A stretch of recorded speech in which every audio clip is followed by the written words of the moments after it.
शिव की आराधना किसी चीज की कामना के लिए नहीं करी जाती है।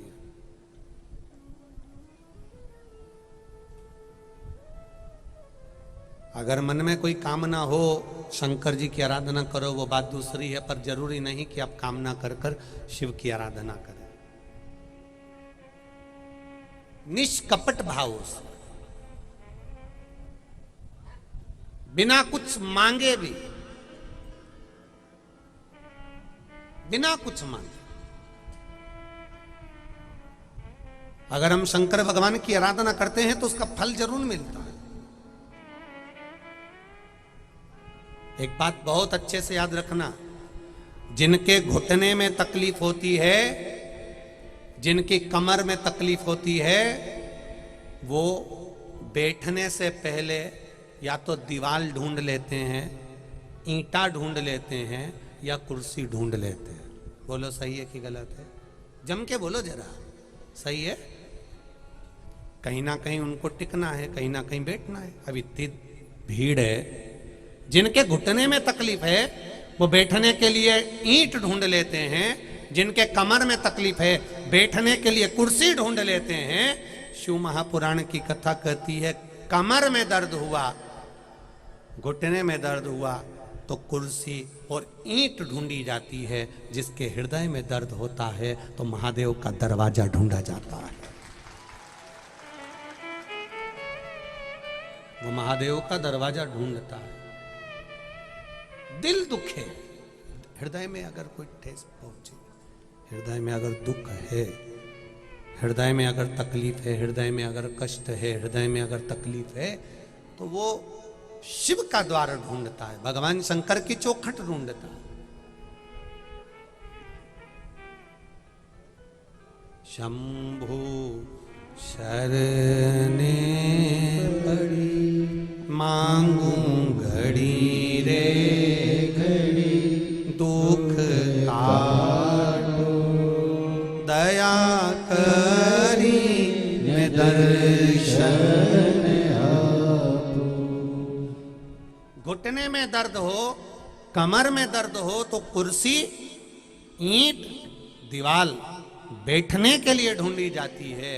और दिल में अगर दर्द हो, तकलीफ हो, भीतर से हृदय रो रहा हो, कष्ट हो, तकलीफ हो, तो मेरे देवाधिदेव महादेव का द्वार ढूंढा जाता है, जहां पर बैठकर भीतर के सारे दुख केवल उसके मंदिर की चौखट पर चढ़ने से ही समाप्त हो जाते हैं। ज्यादा कुछ करो ना करो, ज्यादा कुछ करना हो करो, ना करना हो मत करो, पर उसकी चौखट पर चढ़कर चले ही गए तो दुख मिट गए, तो कष्ट मिट गए।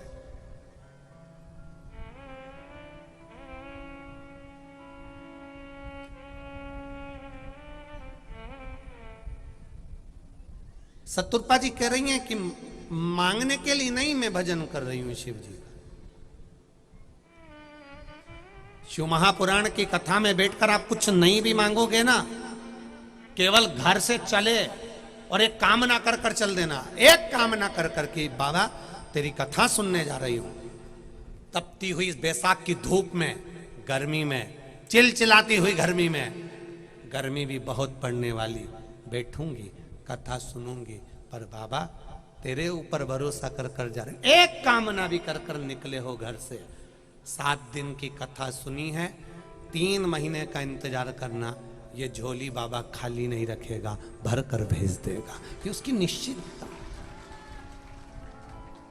खाली न जाता कोई दर से तुम्हारे, खाली न जाता कोई दर से तुम्हारे, मैं भी खड़ी हूँ नन्ही बाह पसारे, अपने हृदय से लगा लो लगा लो, गिरी जा रही हो, उठा लो उठा लो। शिव महापुराण ने किसको क्या दिया? अपने मोहल्ले में, अपनी कॉलोनी में, अपनी सोसाइटी में, जहां तुम रहते हो अपने गांव में, जिसने पशुपति व्रत करा है उससे एक बार पूछना कि तेरी कामना पूरी हुई कि नहीं। कईयों की झोलियां खाली थी, 8 साल, 5 साल, 10 साल, 15 साल औलाद नहीं हुई। शंकर का भजन करा, शिव पुराण सुनी, तो वो झोली भी बाबा ने भर दी। थोड़ी देरी कर सकता है पर अंधेर नहीं कर सकता है। देर हो सकती है, थोड़ा लग सकता समय, पर देगा ये निश्चित है। कुएं को थोड़ा सा खोद कर मत पटकना, और गहरा खोदना, और गहरा खोदना, और गहरा खोदना। मुरम निकली है, पत्थर निकला है, मिट्टी निकली है, तो गहरा खोदते जाओगे तो पानी भी जरूर निकलेगा, ये निश्चित है। निकलेगा, जरूरी है। भजन करे जाओगे, करे जाओगे, कथा सुने जाओगे, सुने जाओगे। लोग कहेंगे एक बार बेटमा में सुन ली, 24 अवतार मंदिर में सुन ली, तीसरी बार हो रही है, कह देना इसके बाद 5 साल, 7 साल, 10 साल देपालपुर क्षेत्र में कथा नहीं है, फिर मिले ना मिले, जीवन का क्या ठिकाना। सुनना, श्रवण करना, फिर मिले ना मिले, ये उसके ऊपर। आपको तो 7 दिन की भी कथा मिल गई। महाराष्ट्र के नंदुरबार में केवल 1 दिन की कथा मिली है। 22 अप्रैल अक्षय तृतीया के दिन नंदुरबार वालों को 1 बजे से 4 बजे तक शिव महापुराण की शिव चर्चा करने का मौका मिला है। महाराष्ट्र के नंदुरबार में 1 दिन।